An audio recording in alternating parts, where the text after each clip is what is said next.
پہلا دروازہ نماز ہے۔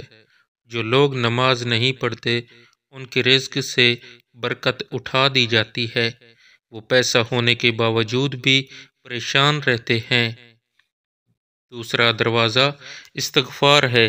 جو انسان زیادہ سے زیادہ استغفار کرتا ہے، توبہ کرتا ہے، اس کے رزق میں اضافہ ہو جاتا ہے اور اللہ ایسی جگہ سے رزق دیتا ہے جہاں سے اس نے کبھی سوچا بھی نہیں ہوتا۔ تیسرا دروازہ صدقہ ہے۔ اللہ نے فرمایا کہ تم اللہ کی راہ میں جو خرچ کرو گے اللہ اس کا بدلہ دے کر رہے گا۔ انسان جتنا دوسروں پر خرچ کرے گا اللہ اسے 10 گنا بڑھا کر دے گا۔ چوتھا دروازہ تقوی اختیار کرنا ہے۔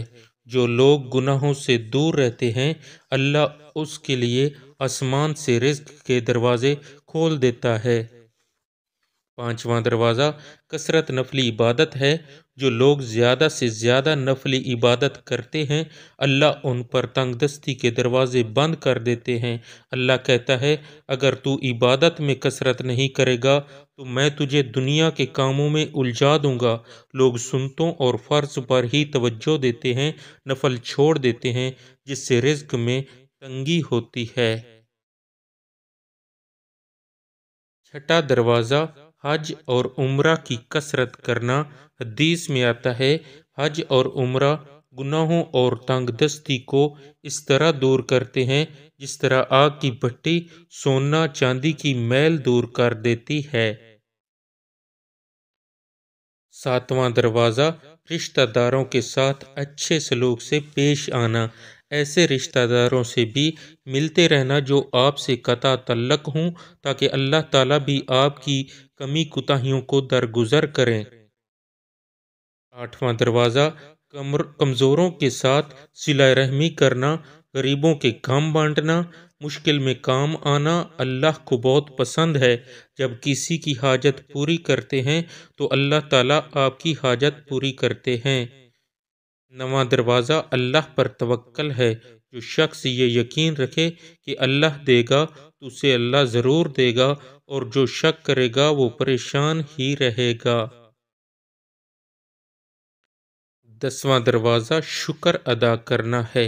انسان جتنا شکر ادا کرے گا اللہ رزق کے دروازے کھولتا چلا جائے گا۔ 11واں دروازہ ہے گھر میں مسکرا کر داخل ہونا۔ مسکرا کر داخل ہونا سنت بھی ہے۔ حدیث میں آتا ہے نبی صلی اللہ علیہ وسلم نے فرمایا اللہ فرماتا ہے کہ رزق بڑھا دوں گا جو شخص گھر میں داخل ہو اور مسکرا کر سلام کرے۔ 12واں دروازہ ماں باپ کی فرما برداری کرنا ہے۔ کبھی رزق تنگ نہیں ہوتا جو اپنا مال اپنے والدین پر خرچ کرتا ہے۔ 13واں دروازہ ہر وقت باوضو رہنا ہے۔ جو شخص ہر وقت نیک نیتی کے ساتھ باوضو رہے تو اس کے رزق میں کمی نہیں آتی۔ 14واں دروازہ چاشت کی نماز پڑھنا ہے۔ حدیث میں ہے چاشت کی نماز رزق کو کھینچتی ہے اور تنگ دستی کو دور بھگاتی ہے۔